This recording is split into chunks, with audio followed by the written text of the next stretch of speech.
Hello everyone, welcome to Streamlit APIs. Streamlit API make it easy to visualize, mutate and share data. Streamlit APIs are particularly used to display and organize the information or data. Streamlit APIs can also used to enhance the performance of the app. In this section, we're going to discuss about the different APIs are there in the Streamlit to display the data.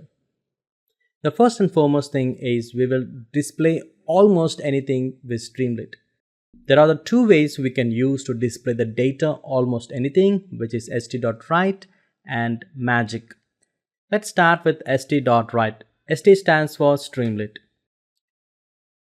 st.write is an API that writes anything into the app. It does different things depends upon what you throw at it. Unlike the Streamlit commands, write has unique properties. You can pass the multiple arguments, all of which will be written. Its behavior totally depends upon the input types that you follows. And the good thing about the st.write, it supports the different types of st.write is it supports the different types of data types and also the objects. Coming to the data types, it can support the strings, it can support pandas data frame, arrays, lists, tuples, dictionaries, and even it supports the machine learning models, and even we can display the charts from matplotlib, seaborn, plotly, etc. And also we can display the object. So everything we can use the st.write to display anything.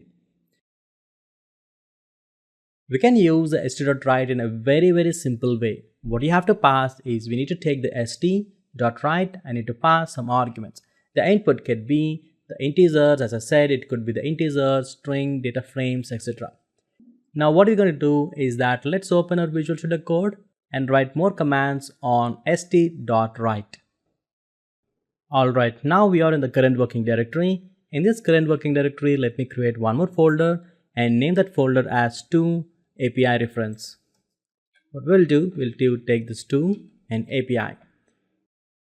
And inside this folder, we will write all the programs related to the APIs like displaying things, text, charts, visualizations, etc. Now let me open my Visual Studio Code, and here is my Visual Studio Code, and here you can notice that we have a folder that was created which is 2_API. Inside this folder, let me create one more file and name it as display_API.py. Cool. Now let's first import the Streamlit as st. Import Streamlit as st. Also import pandas as pd. We can also import numpy as np. And here I just want to display the pandas data frame, and also I want to display the numpy array into the Streamlit app. Okay. Since the first and foremost thing what we're going to do is that we're trying to understand the st.write, that is display almost anything. I'm going to use the st.write to display it. st.write is an argument which we can use to display anything. The first thing is that st.write is basically operates like a print statement in Python. So first let's write some text and says that hello world. Hello world. Okay. And now save it. Now let me run this Streamlit app. You can go to the terminal and type Streamlit run, and the name of the file that I want to run is display_API.py. Okay, here we need to set the path. Basically it was there in the cd 2_API. Now this is the folder, my file is actually there. Now let me run this Streamlit run display_API.py. Now press enter to execute it. Alright, as soon as you see this message from the Streamlit, and it will automatically open the default web browser And in the default web browser, you can notice that the localhost 8501, and in this URL our app is running. And here you can notice that we just write that st.write in the hello world, and that is what displayed here. That's really cool, right? And we can also write this multiple st.write, something like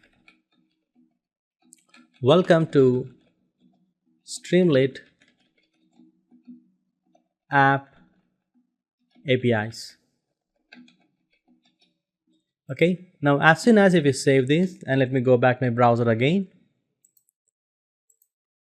And here you can notice that you can see the message like source file has changed. If you click on this rerun, and this is what the thing which we have. Obviously we have the hello world, and if we can also have the one more message that is welcome to Streamlit APIs. Cool, right? So what you can notice is that is we can write almost anything. We can write the multiple things. We can display that everything by just put that Streamlit st.write, and we can display almost anything. Alright, now what you can notice is that you can see that welcome to Streamlit app.api is also added into our app below hello world. So which means that we can actually add the multiple APIs below this, and everything is being written into our app. As I said, it is not only related to the string, we can display almost anything. For example, let me display the integer. Let me say 1, 2, 3, 4, and even we can display the pandas data frame. Let me create the data frame. df is equal to pt dot data frame,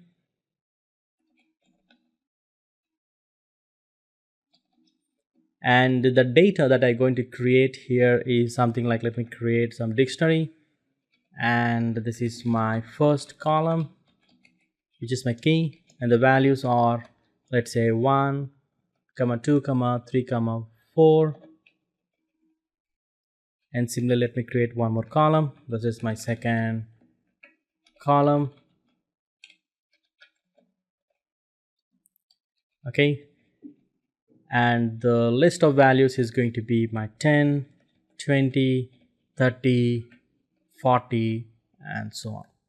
So with this, we can have the data frame with us. In order to display this data frame into our app, we can simply use st.write and just pass the arguments, which is nothing but my df. Now as soon as you save this file, go to our browser, and you can see this message that is source file is changed. Now click on this rerun. What you can see here is that we have the hello world, we have welcome to Streamlit app APIs, and this is my integer 1, 2, 3, 4, and this is my data frame. Cool, right?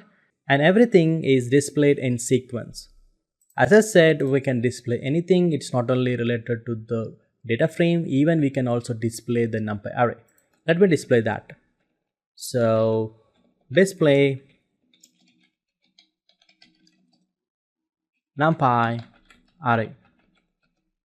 In order to display the numpy array, we can simply use st.write, and inside this we can create an array, which is nothing but np.array. Let me create simple array, and of 1, 2, 3, 4 is what the array I just want to create. Now as soon as you press save and go back to my browser and click on rerun, and this is my array. Streamlit is very smart. If you want to display the array, it is going to display in a table, and whatever the array, whatever the format you have, it will always displays in a table format. Cool, right? So this is how we can display almost everything with st.write. In the next lesson, we'll talk about the magic in Streamlit. I'll see you on that. Until then, happy learning. Hello everyone, welcome back. Similar to st.write, we have a magic is there. Magic commands are the feature in Streamlit that allows you to write almost anything like markdowns, data, charts, etc. without having to type an explicit command to all. If at all you want to display anything, just put the thing you want to show on the one line of code, and it will automatically appears in the app. Let us see how the magic will work in Streamlit. Alright, now we are in the Visual Studio Code. In the previous lesson, we have seen st.write to display the data. But magics are the feature in the Streamlit that you don't need to type the st.write to display anything. Just we need to put some information to display the data. So what we will do is that let me do the st.write and let me say that magic commands.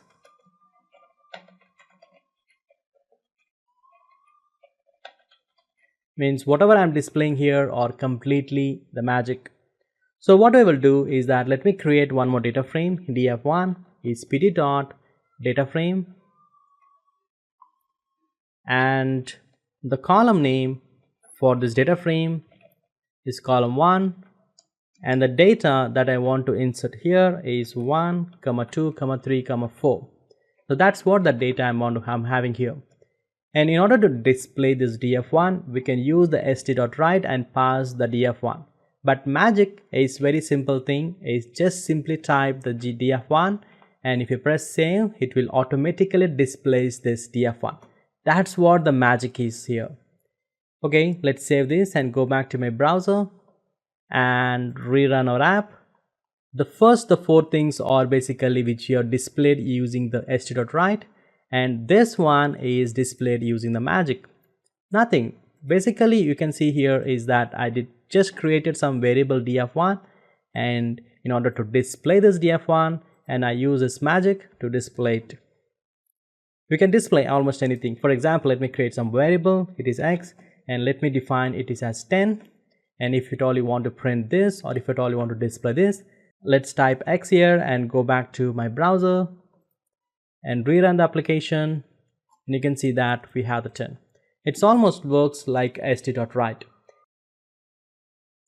Cool, right? This is how the magic works in Streamlit. In the next lesson, we will talk more on this. Until then, happy learning.